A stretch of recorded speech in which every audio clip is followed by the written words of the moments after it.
네, 이슈 인사이드. 오늘은 이번 주 내내 전 세계에 이목이 집중됐던 중국의 육중전회에 대해 이야기를 나눠보겠습니다.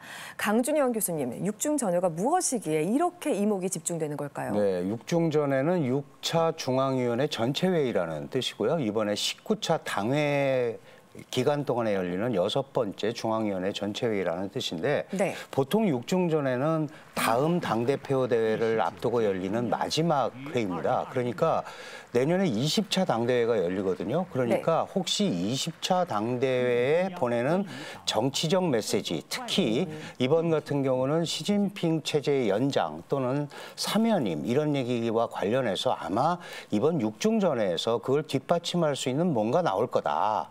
이제 이런 것 때문에 전 세계적인 관심을 모았던 것 같습니다. 네. 바로 이래서요. 육중전회 기간 내내 시진핑 주석을 찬양하는 기사들이 정말 중국 언론에 도배되다시피 했는데요. 인민일보 같은 경우는 시 주석을 이 중국이라는 커다란 배의 조타수이자 파일럿이다 이렇게 추켜 세웠고요. 시진핑 이름이라만 100번이 넘게 등장을 했습니다. 그렇군요. 네, 해마다 11월이 되면요. 중국 전역을 떠들썩하게 하는 행사가 바로 광군제라는 게 있어요. 근데 그 큰 행사가 이번에는 완전히 조용히 묻혀서 넘어갈 정도로 육중전회에 완전히 집중이 됐는데요. 그런데 11일에 바로 육중전회의 하이라이트라고 할 수 있는 역사 결의가 채택이 됐습니다. 그렇죠. 역사 결의. 말씀하신 그 역사 결의 이것 때문에 이번 육중 전회가 사실상 열린 것이다라는 말까지 있더라고요. 네, 그렇습니다. 이 역사 결의는 중국 공산당에서 그 시대 구분을 하는 아주 중요한 회의인데요. 첫 번째 역사 결의가 1945년 마오쩌둥 시대에 있었고요. 그다음에 두 번째가 1981년 덩샤오핑 시대에 있었습니다. 이런 역사 결의를 통해서 개혁 개방이 시작이 된 겁니다. 그런데 이번에 100년 역사에 두 번밖에 없었던 역사 결의를 시진핑 2시대의 세 번째 역사 결의를 한 거죠. 그러니까 세 번째로. 아마 향후에 이 중국 공산당의 방향 이런 걸 잡는데 시진핑식 사회주의 이런 거를 향해서 갈 거다라는 메시지를 전달을 한 거고요. 지금 화면에도 보시다시피 마오쩌둥, 덩샤오핑, 시진핑 이렇게 중국 공산당 역사를 세 사람을 딱 내세워서 3단계로 구분을 해버린 거죠. 그리고 시진핑은 이 역사 결의에서 앞으로 보다 강력한 중국을 건설하기 위해서 공동부유라는 다 같이 잘 사는 그런 사회를 만들겠다 이런 것까지 내놓은 겁니다. 네, 공동부유 이야기는 잠시 후에 들어보도록 하겠고 방금 세 단계로 분류했다는 얘기 해주셨잖아요. 네, 강준 교수님 말씀대로 이번에 공산당의 이 100년 역사를 세 단계로 이제 분류를 했습니다. 네. 그래서 좀 이해를 좀 쉽게 도와드리기 위해서 영상으로 한번 준비를 해봤습니다. 네. 네, 1단계는 마오쩌둥 시기죠. 외세에 시달리던 중국이 중화인민공화국으로 일어섰다라고 평가를 했습니다.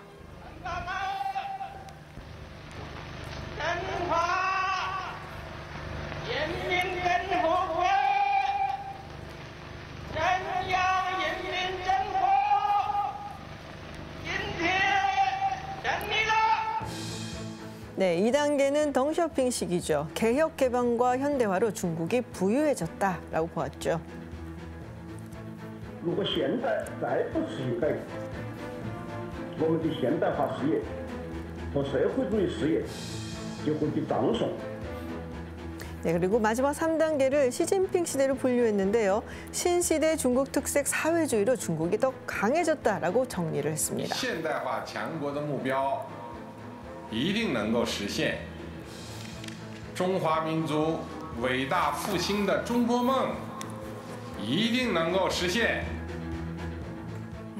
영상을 보니까 지난 100년간 흐른 중국 공산당의 그 역사를 압축해서 잠시 보았다라는 생각을 했고 궁금한 점이 왜 이 3단계로 굳이 나눴었을까? 그리고 또 한 가지는 그 중간에 다른 지도자들도 있었는데 왜 언급이 안 되었을까? 네, 하거든요. 맞습니다. 아주 좋은 지적이신데요. 중국 공산당은 당장에 중국이 5명의 지도자가 를 거쳤다 이렇게 표현을 합니다. 그게 바로 마오쩌둥, 덩샤오핑 그다음에 장저민하고 후진타오가 사라진 거죠. 그리고 시진핑 이건데 결국은 이 세 사람으로 나눠서 지금 김 박사님 지적을 해주셨습니다마는 마오쩌둥은 중국을 건국했고 덩샤오핑은 중국을 발전시켰고 시진핑은 이제 중국을 미래의 강국으로 만들 사람이다. 그러니까 미래의 아이콘이다.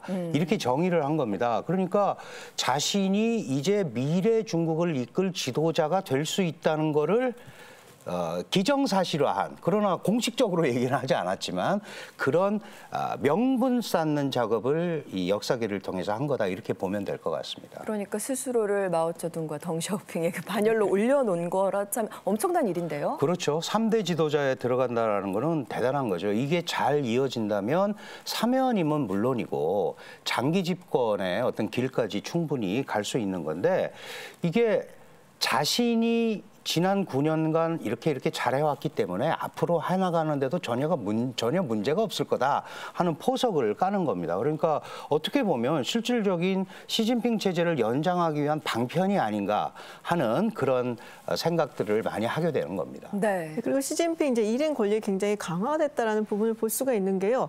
다른 사람들한테는 안 쓰는 이 핵심, 당의 핵심이라는 말을 이 시진핑 주석한테만 쓰고 있고, 네. 사실상 이 시진핑 그 집권 시기가 9년이거든요. 근데 중국 공산당 역사 100년인데 무려 그러네요. 3분의 1을 할애를 했다는 점. 네. 여러 가지 의도가 좀 비친다라고 할 수 있죠. 진짜 더 강력해진 시진핑의 위상이 느껴집니다. 그리고 앞서 영상에도 나왔었지만 시진핑 시대를 신시대 중국 특색 사회주의라고 규정했던데 용어가 길거든요. 교수님, 네. 이건 무슨 뜻인가요? 어렵죠. 우리가 얼른 판단하기는 굉장히 어려운데, 사실 중국 특색 사회주의라는 말은 덩샤오핑이 개혁 개방을 하면서 중국 특색의 중국식 사회주의를 얘기한 겁니다. 그런데 시진핑은 지금 이 시대는 새로운 시대다라는 거죠. 그래서 네.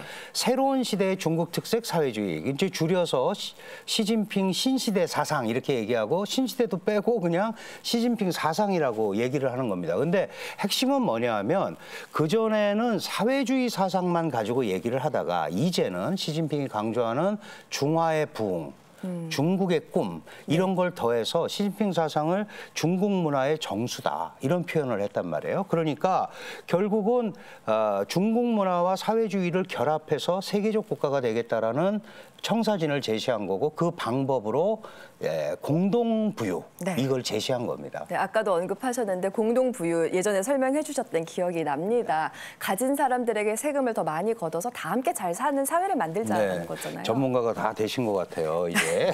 이 프로그램에서 많이 하다 배웁니다, 보니까. 제가. 사실은 이거는 이제 당이 주도하는 시스템 하에서 기업들을 통제하면서 세금도 많이 걷고 기부금도 많이 받고, 그다음에 부동산 보유세, 부자세 이런 것들을 공산당이 잘 걷어서 재분배를 하겠다라는 뜻이거든요. 그래서 공정한 사회를 만들겠다 이겁니다. 그런데 이런 내용들이 이번 역사 결의에 들어간 거예요. 그러니까 네. 앞으로도 기업이라든가 사회에 대한 옥죄기가 계속될 수 있겠다 하는 생각을 할 수가 있는 거죠. 예. 대외 정책에서도 이제 지금까지 기조가 계속될 것으로 보이는데요. 시진핑 주석이 들어서고 나서 이제 대국 외교라고 했죠. 뭐 중국은 세계적인 대국이고, 그래서 눈치 보지 않고 독자적인 행보를 하겠다. 그래서 뭐 앞으로도 이건 계속될 것 같고, 그래서 남중국해라든지 신장 위구르에서 인권 탄압 문제에서도 한 발자국도 뒤로 물러서지 않을 것으로 보입니다. 알겠습니다. 앞으로 그렇다면 앞으로 이렇다면 시진핑 주석의 장기 집권은 기정사실화된 게 아닐까 싶은데요. 네, 일단 그런 시각이 많은데요. 사실 꽃길만 있는 건 아닙니다. 이제 국내적인 거는 잘 마치긴 했는데, 일단 그 공식적으로 시진핑 체제가 연장이 되거나 사면임 장기 집권으로 가는 길목이 내년 20차 당대회인데요. 이때까지 민심과 당심을 잘 잡아야 됩니다.